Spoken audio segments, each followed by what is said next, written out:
आप सभी भक्तों को पुत्रदा एकादशी व्रत की हार्दिक शुभकामनाएं। प्यारे भक्तों, आज की इस वीडियो में आप सभी श्रवण करेंगे पौष पुत्रदा एकादशी व्रत की 5 महापुण्य फल देने वाली कथा। पौष पुत्रदा एकादशी पौष मास के शुक्ला पक्ष की एकादशी तिथि को मनाई जाती है।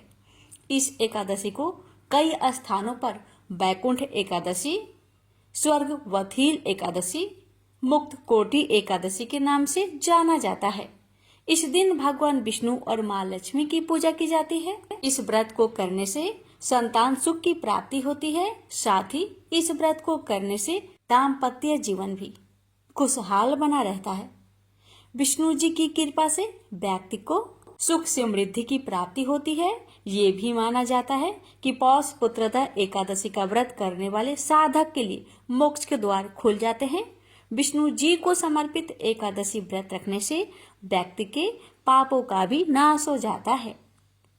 तो आइए प्यारे भक्तों, बड़े ही श्रद्धा और प्रसन्नचित मन से इन कथाओं का रसपान करते हैं। प्रेम से बोलिए विष्णु भगवान की जय, लक्ष्मी माता की जय, जय श्री गणेश। कथा इस प्रकार है। धर्मराज युधिष्ठिर कहने लगे कि हे भगवान, आपने पौष कृष्ण पक्ष एकादशी अर्थात सफला एकादशी का महात्म्य बताकर बड़ी कृपा की है। अब आप कृपा करके मुझे पौष माह के शुक्ल पक्ष की एकादशी के विषय में भी बतलाइए। इस एकादशी का क्या नाम है तथा इसके व्रत का क्या विधान है, इसकी विधि क्या है, इसका व्रत करने से किस फल की प्राप्ति होती है और उसमें कौन से देवता का पूजन किया जाता है। कृपया यह सब विधान पूर्वक कहिए। भगवान श्री कृष्ण बोले, पौष माह के शुक्ला पक्ष में आने वाली इस एकादशी को पौष पुत्रदा एकादशी कहा जाता है। इसमें भी नारायण भगवान की पूजा की जाती है। विधि पूर्वक इस व्रत को करना चाहिए। इस चर और अचर संसार में पुत्रदा एकादशी के व्रत के समान दूसरा कोई व्रत नहीं है। इसके पुण्य से मनुष्य तपस्वी, विद्वान और लक्ष्मीवान होता है।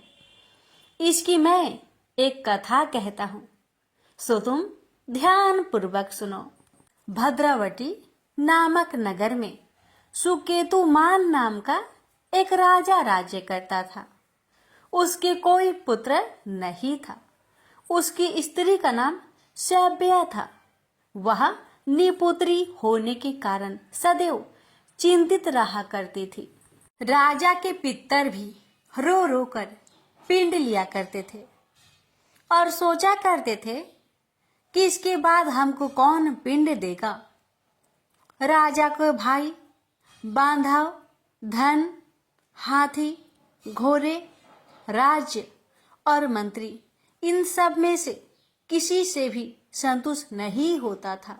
वह सदैव यही विचार करता था कि मेरे मरने के बाद मुझको कौन पिंडदान करेगा। बिना पुत्र के पितरों और देवताओं का ऋण में कैसे चुका सकूंगा। जिस घर में पुत्र न हो उस घर में सदैव अंधेरा ही रहता है। इसलिए पुत्र उत्पत्ति के लिए प्रयत्न करना चाहिए। जिस मनुष्य ने पुत्र का मुख देखा है वह धन्य है। उसको इस लोक में यश और परलोक में शांति मिलती है, अर्थात उनके दोनों लोक सुधर जाते हैं। पूर्व जन्म के कर्म से ही इस जन्म में पुत्र, धन आदि प्राप्त होते हैं। राजा इसी प्रकार रात दिन चिंता में लगा रहता था।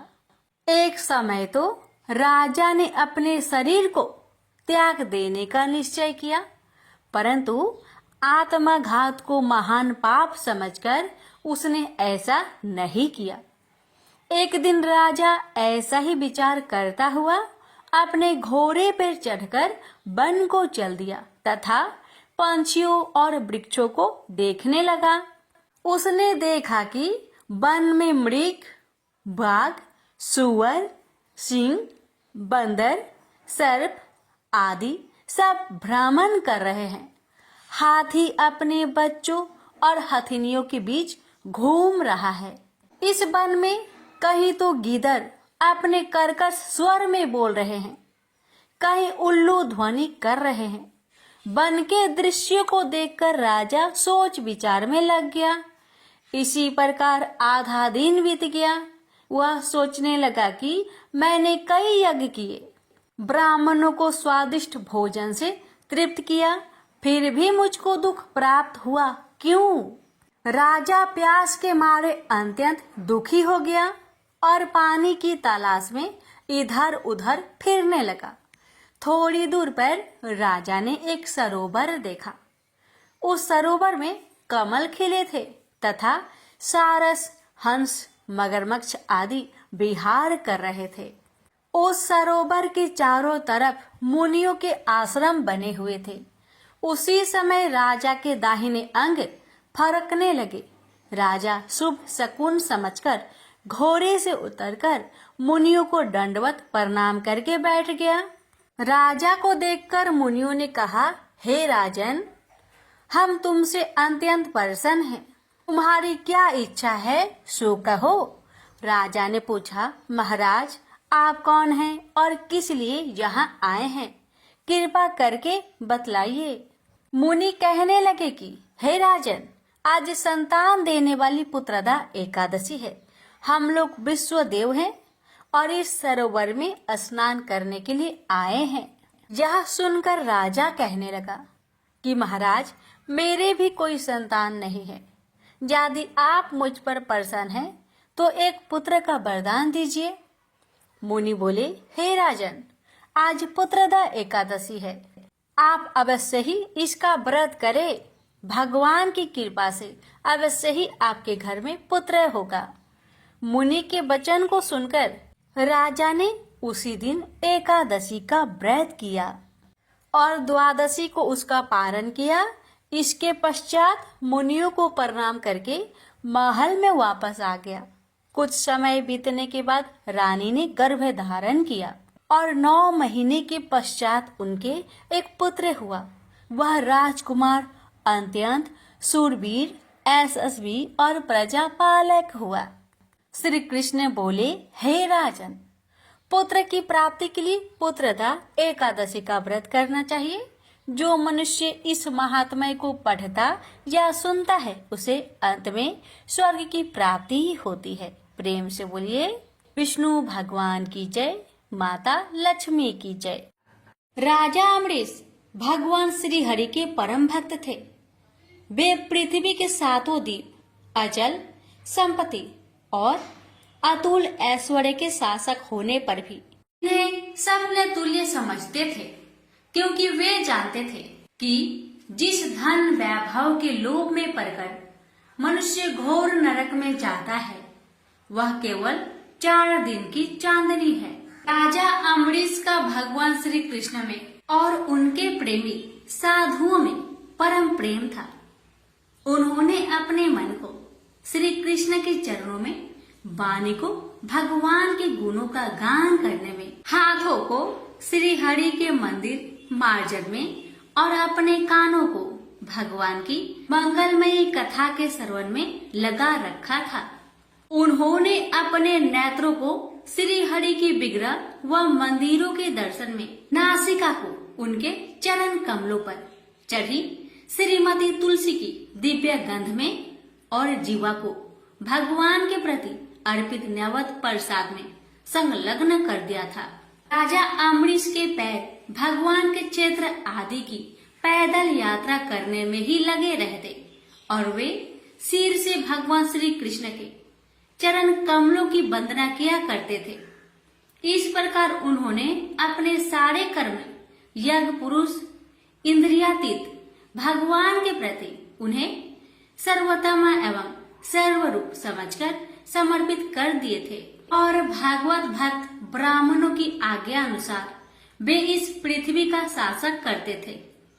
उन्होंने बड़ी बड़ी दक्षिणा वाले अनेकों अश्वमेध यज्ञ करके यज्ञाधिपति भगवान की आराधना की थी। उनकी प्रजा महात्माओं के द्वारा गाए हुए भगवान के उत्तम चरित्रों का बहुत सम्मान करती। किसी समय बड़े प्रेम से श्रवण करती और किसी समय उनका गान करती। इस प्रकार उनके राज्य के मनुष्य देवताओं के अत्यंत प्यारे स्वर्ग की भी इच्छा नहीं करते। राजा अम्बरीश की अनन्य प्रेममयी भक्ति से प्रसन्न होकर भगवान ने उनकी रक्षा के लिए सुदर्शन चक्र को नियुक्त कर दिया था, जो विरोधियों को भयभीत करने वाला एवं भगवान भक्तों की रक्षा करने वाला है। एक बार उन्होंने अपनी पत्नी के साथ भगवान श्री कृष्ण की आराधना करने के लिए 1 वर्ष तक द्वादशी प्रधान एकादशी व्रत करने का नियम ग्रहण किया। उन्होंने 3 रात का उपवास किया और एक दिन यमुना जी में स्नान करके भगवान श्री कृष्ण की पूजा की।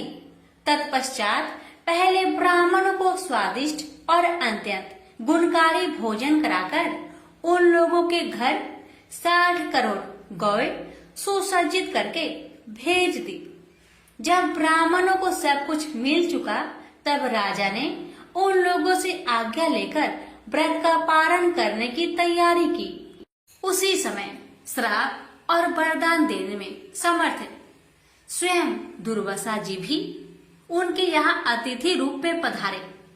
राजा अम्बरीश उन्हें देखते ही उठकर खड़े हो गए, आसन देकर बैठाया और विविध सामग्रियों से उनके चरणों में प्रणाम करके भोजन के लिए प्रार्थना की। दुर्वासा जी ने राजा अम्बरीश की प्रार्थना स्वीकार कर ली और इसके बाद आवश्यक कर्मों से निवृत्त होने के लिए वे नदी तट पर चले गए। वे ब्रह्मा का ध्यान करते हुए यमुना के पवित्र जल में स्नान करने लगे। इधर द्वादशी केवल घड़ी भर शेष रह गई थी। धर्मज्ञ अम्बरीश ने धर्म संकट में पड़कर ब्राह्मणों के साथ परामर्श किया। उन्होंने कहा, ब्राह्मण देवताओं, ब्राह्मण को बिना भोजन कराए स्वयं खा लेना और द्वादशी रहते पारण न करना दोनों ही दोष है। इसलिए इस समय जैसा करने से मेरी भलाई हो और मुझे पाप न लगे, ऐसा काम करना चाहिए। तब ब्राह्मणों के साथ विचार करके उन्होंने कहा, ब्राह्मणों, श्रुतियों में ऐसा कहा गया है कि जल पी लेना भोजन करना भी है, नहीं भी करना है। इसलिए इस समय केवल जल से पारण किए लेता हूँ। ऐसा निश्चय करके मन ही मन भगवान का चिंतन करते हुए राजश्री अम्बरीश ने जल पी लिया और फिर दुर्वासा जी के आने की राह देखने लगे। दुर्वासा जी आवश्यक कर्मों से निवृत्त होकर यमुना तट से लौट आए। जब राजा ने आगे बढ़कर उनका अभिनंदन किया, तब उन्होंने अनुमान से ही समझ लिया कि राजा ने पारण कर लिया है। उस समय दुर्वासा जी बहुत भूखे थे। वे क्रोध से थर थर कांपने लगे। उन्होंने हाथ जोड़कर खड़े अम्बरीश से डट कर कहा, आओ देखो तो सही, यह कितना क्रूर है। यह धन के मद में मतवाला हो रहा है। भगवान की भक्ति तो इसे छू तक नहीं गई और यह अपने को बड़ा समर्थ मानता है। आज इसने धर्म का उल्लंघन करके बड़ा अन्याय किया है। मैं इसका अतिथि होकर आया हूँ, किंतु फिर भी मुझे खिलाए बिना ही इसने खा लिया। अच्छा देख, तुझे अभी इसका फल चखाता हूँ। यो कहते कहते वे क्रोध से जल उठे। उन्होंने अपनी एक जटा उखाड़ी और उससे अम्बरीश को मार डालने के लिए एक कृत्या राक्षसी उत्पन्न की। वह आग के समान जलती हुई हाथ में तलवार लेकर राजा अम्बरीश पर टूट पड़ी। परम पुरुष परमात्मा ने अपने सेवक की रक्षा के लिए पहले से ही सुदर्शन चक्र को नियुक्त कर रखा था। जैसे आग क्रोध से गुर्राते हुए सांप को भस्म कर देती है, वैसे ही चक्र ने दुर्वासा जी की कृत्या को जलाकर ढेर कर दिया। जब दुर्वासा जी ने देखा कि मेरी बनाई हुई कृत्या तो जल रही है और चक्र मेरी ओर आ रहा है, तब वे भयभीत हो अपने प्राण बचाने के लिए जी छोड़कर एकाएक भाग निकले। जैसे ऊंची ऊंची लपटों वाला दवानल सांप के पीछे दौड़ता है, वैसे ही भगवान का चक्र तो मेरे पीछे लग गया है। तब दुर्वासा जी दिशा, आकाश, पृथ्वी, अतल, बीतल आदि नीचे के लोक, समुद्र, लोकपाल और उनके द्वारा सुरक्षित लोक एवं स्वर्ग तक में गए। परंतु जहाँ जहाँ वे गए वहीं वहीं उन्होंने असहा तेज वाले सुदर्शन चक्र को अपने पीछे लगा देखा। जब उन्हें कहीं भी कोई रक्षक न मिला तब वे तो डर गए। अपने प्राण बचाने के लिए वे देव शिरोमणि ब्रह्मा जी के पास गए और बोले, ब्रह्मा जी आप स्वयंभू हैं, भगवान के इस तेजोमयी चक्र से मेरी रक्षा कीजिए। ब्रह्मा जी ने कहा, दुर्वासा जी मैं शंकर जी, दक्ष, भृगु आदि, प्रजापति, भूतेश्वर आदि सब जिनके बनाए नियमों में बंधे हैं तथा जिनकी आज्ञा सिरोधार्य करके हम लोग संसार का हित करते हैं, उनके भक्त के द्रोही को बचाने में हम समर्थ नहीं है। जब ब्रह्मा जी ने इस प्रकार दुर्वासा को निराश कर दिया तब भगवान के चक्र से संतप्त होकर वे कैलाशवासी भगवान शंकर की शरण में गए। शंकर जी ने कहा, दुर्वासा जी जिनसे पैदा हुए अनेकों ब्रह्मांडों में हमारे जैसे हजारों चक्र काटते हैं, यह चक्र उन्हीं विश्वेश्वर का शस्त्र है। यह हम लोगों के लिए असह है। तुम उन्हीं की शरण में जाओ, वे भगवान ही तुम्हारा मंगल करेंगे। निराश होकर दुर्वासा जी श्री हरि भगवान के परम धाम बैकुंठ की तरफ में भागे। दुर्वासा जी भगवान के चक्र की आग से जल रहे थे। वे भगवान के चरणों में गिर पड़े। उन्होंने कहा, हे अच्युत, हे अनंत, आप संतों के एकमात्र इच्छित है। प्रभु संपूर्ण जगत के जीवन दाता, मैं अपराधी हूँ, आप मेरी रक्षा कीजिए। आपका परम प्रभाव न जानने के कारण ही मैंने आपके प्यारे भक्त का अपराध किया है। प्रभु आप मुझे बचाइए। श्री भगवान ने कहा, दुर्वासा जी मैं सर्वथा भक्तों के अधीन हूँ, मुझ में तनिक भी स्वतंत्रता नहीं है। जो भक्त स्त्री, पुत्र, गृह, गुरुजन, प्राण, धन, इहलोक और परलोक सबको छोड़कर केवल मेरी शरण में आ गए हैं, उन्हें छोड़ने का संकल्प भी मैं कैसे कर सकता हूँ। इसमें संदेह नहीं कि ब्राह्मणों के लिए तपस्या और विद्या परम कल्याण के साधन है, परंतु यदि ब्राह्मण उद्दंड और अन्यायी हो जाए तो वे ही दोनों उल्टा फल देने लगते हैं। दुर्वासा जी सुनिए, मैं आपको एक उपाय बताता हूँ जिसका अनिष्ट करने से आपको इस विपत्ति में आना पड़ा है। आप उसी के पास जाइए, उनसे क्षमा मांगिए, तब आपको शांति मिलेगी। सुदर्शन चक्र की ज्वाला से जलते हुए दुर्वासा लौटकर राजा अम्बरीश के पास आए और उन्होंने अत्यंत दुखी होकर राजा के पैर पकड़ लिए। दुर्वासा जी की यह चेष्टा देखकर और उनके चरण पकड़ने से लज्जित होकर राजा अम्बरीश भगवान के चक्र की स्तुति करने लगे। अम्बरीश ने कहा, प्रभु सुदर्शन आप अग्नि स्वरूप है, भगवान के प्यारे हजार दांत वाले चक्र देवा, मैं आपको नमस्कार करता हूँ। समस्त अस्त्र शस्त्रों को नष्ट कर देने वाले एवं पृथ्वी के रक्षक, आप इन ब्राह्मण की रक्षा कीजिए। आप कृपा करके हमारे कुल के भाग्योदय के लिए दुर्वासा जी का कल्याण कीजिए। हमारे ऊपर यह आपका महान अनुग्रह होगा।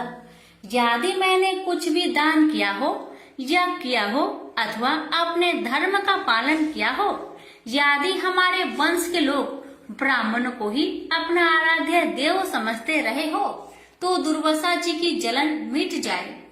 भगवान समस्त गुणों के एकमात्र आश्रय स्थल है। यदि मैंने समस्त प्राणियों की आत्मा के रूप में उन्हें देखा हो और वे मुझ पर प्रसन्न हो तो दुर्वासा जी का हृदय की सारी जलन मिट जाए। अब राजा अम्बरीश ने दुर्वासा जी को सब ओर से जलाने वाले भगवान के सुदर्शन चक्र की इस प्रकार स्तुति की। तब उनका प्रार्थना से चक्र शांत हो गया। जब दुर्वासा चक्र की आग से मुक्त हो गए और उनका चित्त स्वस्थ हो गया, तब वे राजा अम्बरीश को अनेकानेक उत्तम आशीर्वाद देते हुए उनकी प्रशंसा करने लगे। दुर्वासा जी ने कहा, धन्य है, आज मैंने भगवान के प्रेमी भक्त का महत्व देखा। राजन, मैंने आपका अपराध किया, फिर भी आप मेरे लिए मंगल कामना ही कर रहे हैं। महाराज अम्बरीश, आपका हृदय करुणा भाव से परिपूर्ण है। आपने मेरे ऊपर महान अनुग्रह किया। अहो, आपने मेरे अपराध भुलाकर मेरी रक्षा की है। जब से दुर्वासा जी चक्र से जीवन रक्षा के लिए भाग रहे थे, तब से राजा अम्बरीश ने भोजन नहीं किया था। वे दुर्वासा जी के लौटने की राह देख रहे थे। अब उन्होंने दुर्वासा जी के चरण पकड़ लिए और उन्हें प्रसन्न करके विधि पूर्वक भोजन कराया। दुर्वासा जी ने बहुत ही संतुष्ट होकर राजा अम्बरीश के गुणों की प्रशंसा की और उनके बाद उनसे अनुमति लेकर आकाश मार्ग से प्रस्थान किया।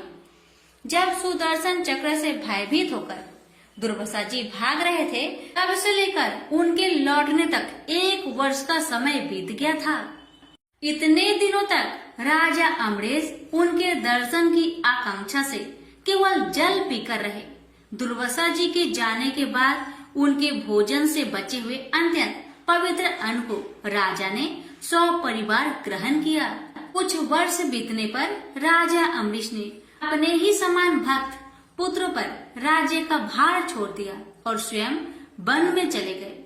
वहाँ वे बड़ी दृढ़ता के साथ आत्म स्वरूप भगवान में अपना मन लगाकर गुणों के प्रवाह रूपी संसार से मुक्त हो गए। प्रेम से बोलिए लक्ष्मी नारायण की जय। ओम नमो भगवते वासुदेवाय। प्यारे भक्तगणों, आज आप सभी श्रवण करेंगे एकादशी माता की पावन कथा श्रवण मात्र से ही एकादशी माता लक्ष्मी नारायण की विशेष कृपा प्राप्त होती है। प्रेम से बोलिए एकादशी माता की जय। मोर नाम का एक दैत्य था। रावण और कंस की तरह वह भी बड़ा आतंक मचाता था। स्वर्ग में देवों सहित सभी को पीड़ा देता था। सब लोग उससे रक्षा मांगकर श्रीमन नारायण की शरण में गए। भगवान ने कहा, मैं उसे संभलाता हूँ, चिंता मत करो। भगवान मोर के साथ युद्ध करने लगे, लेकिन अपनी सारी शारीरिक शक्ति लगाकर भी भगवान कुछ नहीं कर सके। भगवान को युद्ध के मैदान से पलायन करना पड़ा। वे हिमालय की एक गुफा में छिप गए। मोर भी उनका पीछा करते हुए वहां पहुंच गया। भगवान ने ध्यान करना शुरू किया और उनके मन से एक शक्ति उत्पन्न की, उनकी मानसिक शक्ति। इस शक्ति ने बाहर आकर मोर को अपनी तलवार से मार डाला। हम जानते हैं कि शरीर में 10 इंद्रियां हैं, 5 जितेंद्रिय और 5 कर्म इंद्रिया। 11वीं इंद्रिया है मन। संस्कृत में एकादशी का अर्थ है 11। चूंकि यह देवी उनके मन भगवान की 11वीं इंद्रिया से निकली थी, इसलिए भगवान ने उन्हें एकादशी के नाम से पुकारा। एकादशी माता की उत्पत्ति का दिन उनके नाम से ही जाने जाने लगे। माता एकादशी की अंतिम चरण के दौरान उत्पन्न हुई थी, इसे जयंती कहते हैं। और उन्होंने द्वादशी से पहले चरण के दौरान दैत्य को मार डाला था, इसे स्मरणती कहते हैं। भगवान ने घोषणा की कि एकादशी के दौरान देवी के इस महान कार्य के कारण पूरे जगत में कोई भी पाप नहीं रहेगा, लेकिन पाप तो पहले से ही है।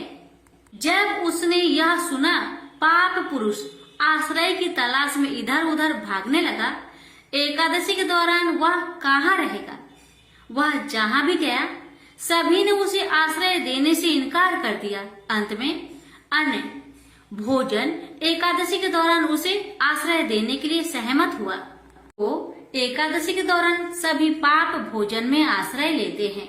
जो कोई एकादशी के दौरान भोजन करता है, ये पाप उस व्यक्ति में प्रवेश करेंगे और रोग, समस्या, हानि, परेशानी इत्यादि बन जाएगी।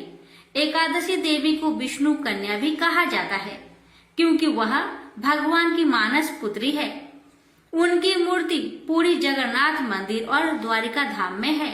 भगवान के धर्म की रक्षा के लिए जितने भी अवतार हैं, वे सभी एकादशी के दिन हुए हैं, इसलिए यह इतना पवित्र दिन है।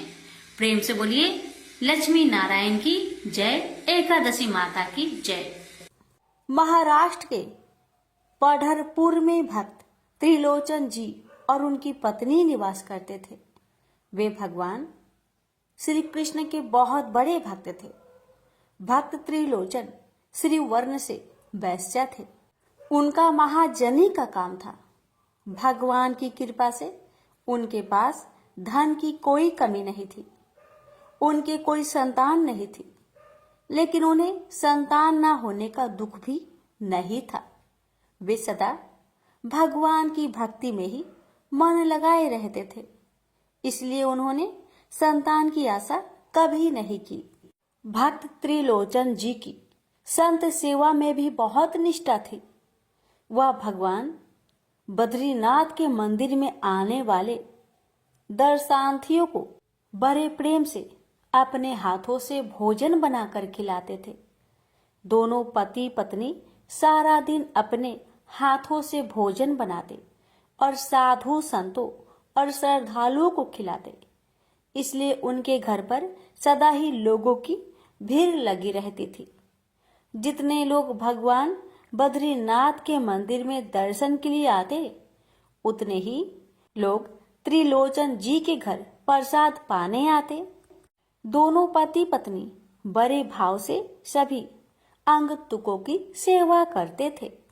समय के साथ दोनों पति पत्नी वृद्ध हो गए। वृद्धावस्था के कारण अब उनसे पहले जितना काम नहीं होता था, इसलिए कई बार संतों को प्रसाद के लिए इंतजार करना पड़ता था। कई बार संत भी उनके काम में हाथ बटाते थे, जिसके कारण उन्हें बहुत दुख होता था।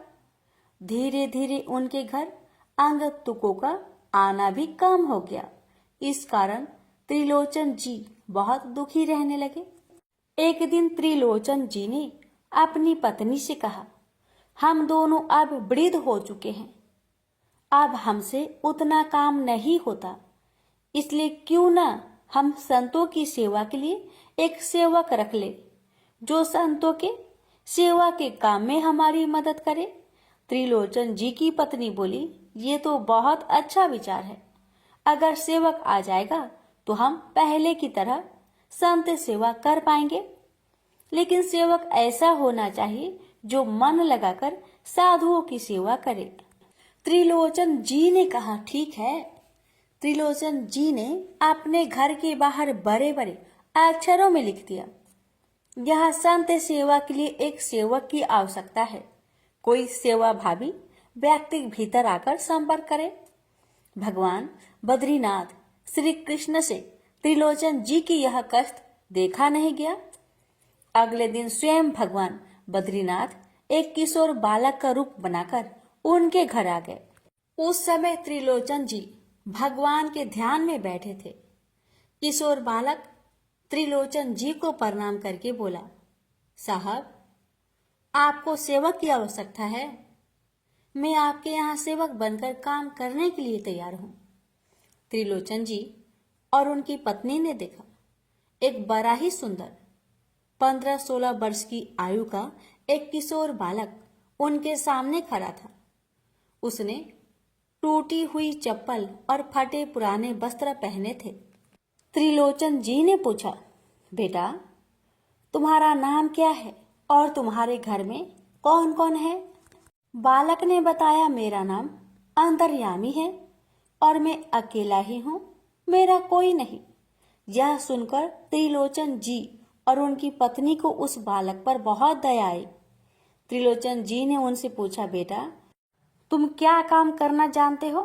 बालक बोला, साहब जी, मैं घर के सभी काम कर लेता हूँ। त्रिलोचन जी बोले, हमारे घर में प्रतिदिन सैकड़ों लोगों का भोजन बनता है।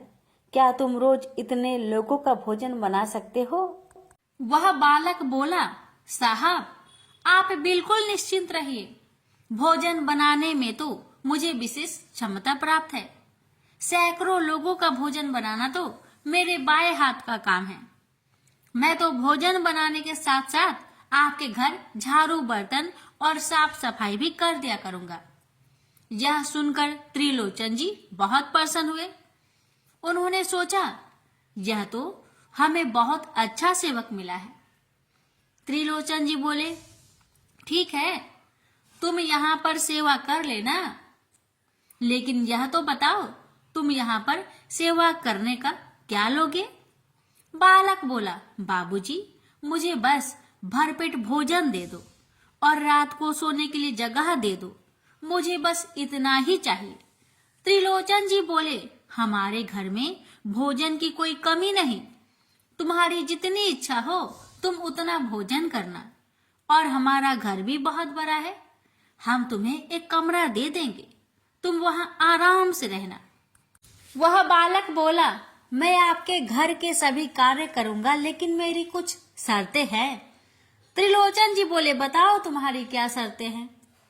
बालक बोला, मैं सभी के लिए भोजन बनाऊंगा, लेकिन मेरे लिए आपको भोजन बनाना होगा, क्योंकि मैं अपने हाथों से बना भोजन ग्रहण नहीं करता। त्रिलोचन जी की पत्नी ने सोचा, यह छोटा सा बालक है, 2-4 रोटी में तृप्त हो जाएगा। वह बोली, ठीक है, मैं तुम्हारे लिए भोजन बना दूंगी। वह बालक बोला, मेरी दूसरी शर्त है, मैं कितना भी भोजन करूं, मुझे कभी यह मत कहना कि तुम इतना क्यों खाते हो। त्रिलोचन जी बोले, तुम भर पेट 4-5 रोटी खा लेना, हम तुम्हें कभी नहीं टोकेंगे। बालक बोला, 4-5 रोटी से मेरा कुछ नहीं होता। मैं दिन भर में एक समय ही भोजन करता हूँ, लेकिन एक बार में 4 से 5 किलो रोटियां खा जाता हूँ। त्रिलोचन जी बोले, तुम जितना चाहे भोजन करना, लेकिन संतों की सेवा में कोई कमी नहीं आनी चाहिए। बालक बोला, मेरी तीसरी और आखिरी शर्त है, आप किसी अन्य व्यक्ति से मेरी चुगली नहीं करेंगे कि मैं इतना अधिक भोजन करता हूँ। जिस दिन आपने मुझसे या किसी अन्य व्यक्ति से मेरे भोजन के बारे में कहा, मैं उसी दिन आपका घर छोड़कर चला जाऊंगा। त्रिलोचन जी और उनकी पत्नी ने बालक अंतर्यामी की सभी शर्तें मान ली। अगले दिन से अंतर्यामी के रूप में आए। भगवान ने त्रिलोचन जी के घर का काम करना शुरू कर दिया। अगले दिन त्रिलोचन जी सुबह सोकर उठे तो उन्होंने देखा कि रसोई घर में अलग अलग चूल्हों पर अलग अलग व्यंजन तैयार हो रहे हैं। अंतर्यामी भाग भाग कर 15 तरह के व्यंजन बना रहा है। जब तक त्रिलोचन जी और उनकी पत्नी स्नान आदि नित्य कर्म से निवृत्त हुए, तब तक अंतर्यामी ने सैकड़ों लोगों का भोजन तैयार भी कर दिया। अब सुबह सुबह श्रद्धालु आने लगे। अंतर्यामी ने सभी को बड़े प्रेम से भोजन परोसा। त्रिलोचन जी अंतर्यामी की इस कार्य में मदद करना चाहते थे, लेकिन अंतर्यामी ने उन्हें कोई काम नहीं करने दिया। सारा कार्य स्वयं ही किया। अंतर्यामी का बनाया भोजन इतना शुद्ध और स्वादिष्ट था कि सभी ने उस भोजन की बहुत प्रशंसा की। भोजन करने वालों पेट तो भर जाता, लेकिन भोजन करने की इच्छा खत्म नहीं होती। सभी संतों ने त्रिलोचन जी से भोजन की बहुत प्रशंसा की। संत बोले, त्रिलोचन जी, आपके यहाँ हमने बहुत बार भोजन किया, लेकिन ऐसा स्वादिष्ट भोजन हमने कभी नहीं खाया। आपके सेवक अंतर्यामी ने तो कमाल ही कर दिया। त्रिलोचन जी और उनकी पत्नी बहुत खुश थे। वे दोनों बैठे बैठे देख रहे थे कि उनका सेवक कैसे सभी काम बड़े दक्षता से कर रहा है। सैकड़ों लोगों को भोजन परोस रहा है, उनकी बर्तन साफ कर रहा है, संतों के चरण दबा रहा है, उनकी सेवा कर रहा है। अंतर्यामी ने दिन भर आने वाले सैकड़ों लोगों को बड़े प्रेम से भोजन कराया और बड़े प्रेम से सबकी सेवा की। शाम के समय सभी काम निपटाकर अंतर्यामी ने त्रिलोचन जी की पत्नी से कहा, मैया अब मुझे भी भोजन खिला दो, मुझे बहुत भूख लग रही है। त्रिलोचन जी की पत्नी अंतर्यामी के काम से बहुत प्रसन्न थी। वह बोली, हाँ बेटा तू बैठ जा, मैं अभी तेरे लिए भोजन बनाती हूँ। त्रिलोचन जी की पत्नी ने सोचा, छोटा सा बालक कितना भोजन करेगा, अगर थोड़ा अधिक भी खाएगा तो 5 लोग जितना खाते हैं उतना भोजन बना लेती हूँ।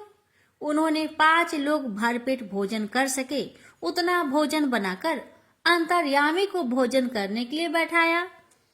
स्वयं भगवान जो अंतर्यामी के रूप में आए थे, उन्होंने कुछ ही देर में सारा भोजन खा लिया और बोले, मैया मुझे और भोजन चाहिए। त्रिलोचन जी की पत्नी आश्चर्यचकित रह गई। इतने छोटे से बालक ने 5 लोगों के बराबर भोजन खा लिया और अभी भी इसकी भूख शांत नहीं हुई।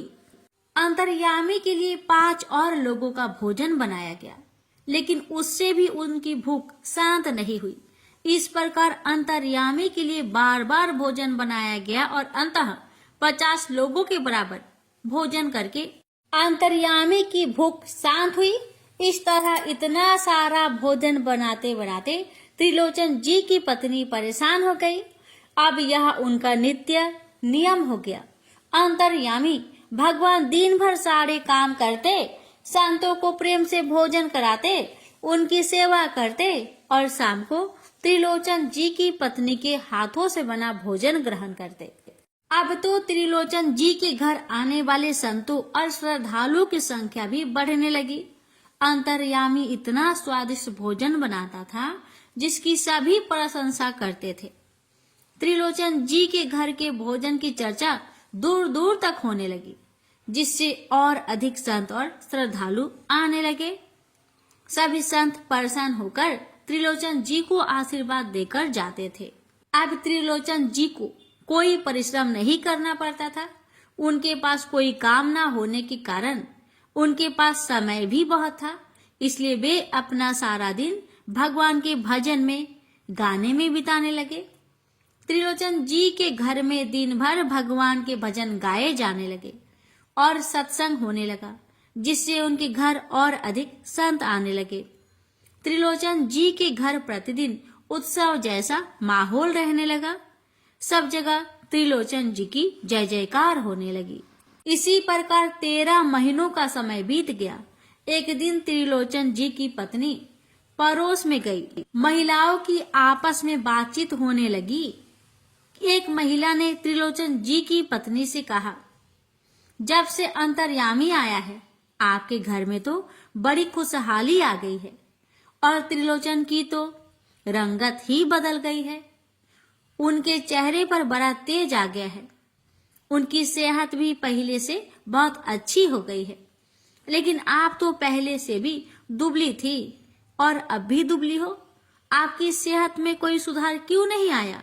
त्रिलोचन जी की पत्नी बोली, मेरा दुख कोई नहीं जानता। अंतर्यामी सबकी सेवा करता है, लेकिन अंतर्यामी की सेवा मुझे करनी पड़ती है। महिला ने पूछा, क्या सेवा करनी पड़ती है? त्रिलोचन जी की पत्नी बोली, अंतर्यामी सबको भोजन बनाकर खिलाता है, लेकिन अपने हाथ से बना भोजन नहीं खाता। उसके लिए मुझे भोजन बनाना पड़ता है। महिला बोली, अरे वह तो 16-17 वर्ष का बालक है, कितना भोजन खाता होगा? त्रिलोचन जी की पत्नी बोली, अरे बहन तुम नहीं जानती, वह दिन भर में एक ही बार भोजन करता है, लेकिन जब भोजन करने बैठता है लगातार 3 से 4 घंटे तक भोजन करता रहता है। 50 लोगों के बराबर अकेला भोजन करता है। इतना खाता है कि मैं तो बना बनाकर थक जाती हूँ। त्रिलोचन जी की पत्नी के ऐसा कहते ही अंतर्यामी के रूप में आए हुए भगवान अंतर्ध्यान हो गए। जब वह अपने घर पहुंची तो उन्हें अंतर्यामी कहीं दिखाई नहीं दिया। सब जगह अंतर्यामी की खोज की गई, परंतु वह कहीं नहीं मिला। अंतर्यामी की चले जाने पर त्रिलोचन जी और उनकी पत्नी बहुत दुखी हुए। दोनों पति पत्नी अंतर्यामी की याद में रोने लगे। तो पति पत्नी भगवान बद्रीनाथ के मंदिर पहुंचे। दोनों ने भगवान से विनती की, हे प्रभु, आपने हमें संतान नहीं दी, उसका हमें कोई दुख नहीं, लेकिन एक सेवक हमारे जीवन में आया था। उसके आने से हमारे घर में संतों की सेवा होने लगी, भजन कीर्तन होने लगा। वह सेवक पुत्र के समान ही हमारी सेवा किया करता था। कृपा करके उस बालक को हमारे घर वापस भेज दे।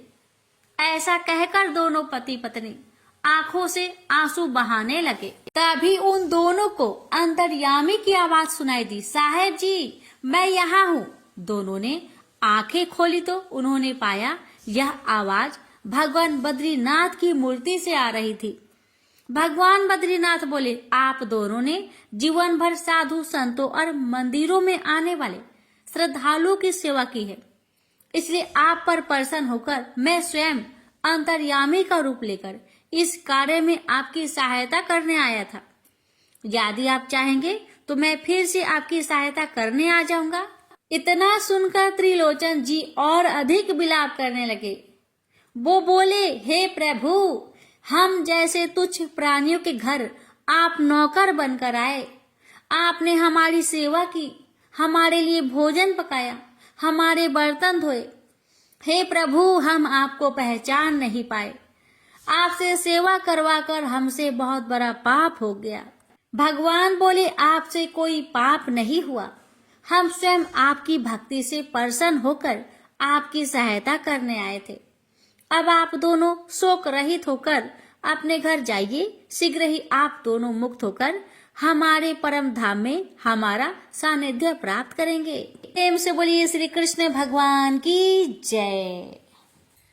एक बुढ़िया माई तुलसी जी को सींचती और कहती कि हे तुलसी माता, सत की दाता, मैं तेरा बिरला सींचती हूँ। मुझे बहू दे, पीताम्बर की धोती दे, मीठा मीठा घास दे, बैकुंठा में बास दे, चटक की चाल दे, पाटक की मौत दे, चंदन का काठ दे, रानी सा राज दे, दाल भात का भोजन दे, 11 की मौत दे, कृष्णा जी का कांधा दे। तब तुलसी माता यह सुनकर सूखने लगी तो भगवान ने पूछा कि हे तुलसी, तुम क्यों सूख रही हो? तुलसी माता ने कहा कि एक बुढ़िया रोज आती है और यही बात कह जाती है, मैं सब बात तो पूरा कर दूंगी, लेकिन कृष्ण का कंधा कहाँ से लाऊंगी? तो भगवान बोले, जब वो मरेगी तो मैं अपने आप ही कंधा देने आऊंगा। तू बुढ़िया माई से कह देना। जब बुढ़िया माई मर गई, सब लोग आ गए। जब माई को ले जाने लगे तो वह किसी से न उठी। तब भगवान एक 12 बरस के बालक का रूप धारण करके आए। बालक ने कहा, मैं कान में एक बात कहूंगा तो बुढ़िया माई उठ जाएगी। बालक ने कान में कहा, बुढ़िया माई मन की निकाल ले, पीताम्बर की धोती ले, मीठा मीठा ग्रास ले, बैकुंठा में बास ले, चटक की चाल ले, पाटक की मौत ले, कृष्ण जी का कांधा ले। यह सुनकर बुढ़िया माई हल्की हो गई। भगवान ने कंधा दिया और बुढ़िया माई को मुक्ति मिल गई। हे तुलसी माता, जैसे बुढ़िया माई को मुक्ति दी वैसे सबको देना। प्रेम से बोलिए तुलसी महारानी की जय। ओम जय एकादशी, जय एकादशी, जय एकादशी माता। विष्णु पूजा व्रत को धारण कर शक्ति मुक्ति पाता। ओम जय एकादशी माता, तेरे नाम गिनाऊं देवी भक्ति प्रदान करने। गण गौरव की देनी माता शास्त्रों में बरनी। ओम जय एकादशी माता, मार्गशीर्ष के कृष्णा पक्ष की उत्पन्ना विश्वातारिणी जन्मी। शुक्ल पक्ष में हुई मोक्षदा मुक्ति दाता बनाई। ओम जय एकादशी माता, पौष के कृष्णा पक्ष की सफला नामक है। शुक्ल पक्ष में होए पुत्र दा आनंद अधिक रहे। ओम जय एकादशी माता।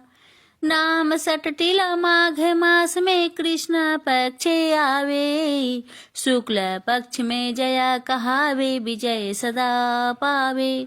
ओम जय एकादशी माता। विजया फाल्गुन कृष्ण पक्ष में शुक्ल आमल की, पाप मोचनी कृष्ण पक्ष में चैत्र महाबली की। ओम जय एकादशी माता। चैत्र शुक्ल में नाम कामदा धन देने वाली, नाम बरूथनी कृष्ण पक्ष में वैशाख महावाली। ओम जय एकादशी माता।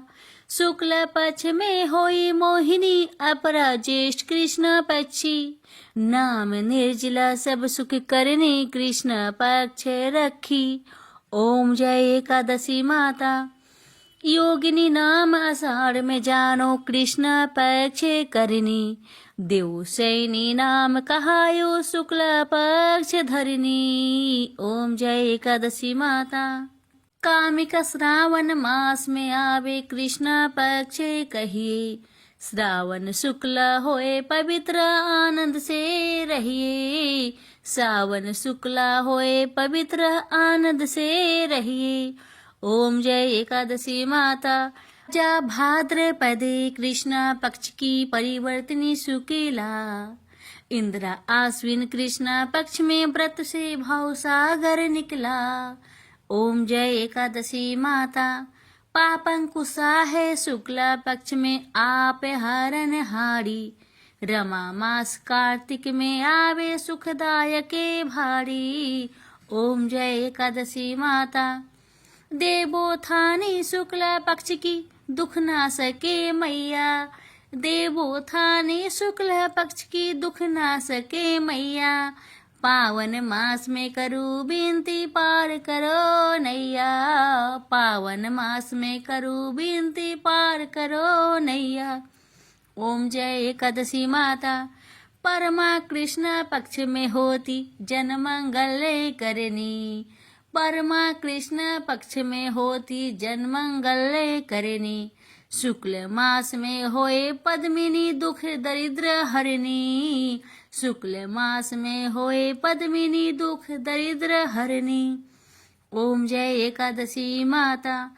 जो कोई आरती एकादशी की भक्ति सहित गावे, जो कोई आरती एकादशी की भक्ति सहित गावे, जन गुरु दिता स्वर्ग कबासा निश्चय वह पावे, जन गुरु दिता स्वर्ग कबासा निश्चय वह पावे। ओम जय एकादशी माता। जय एकादशी माता। प्रेम से बोलिए एकादशी माता की जय।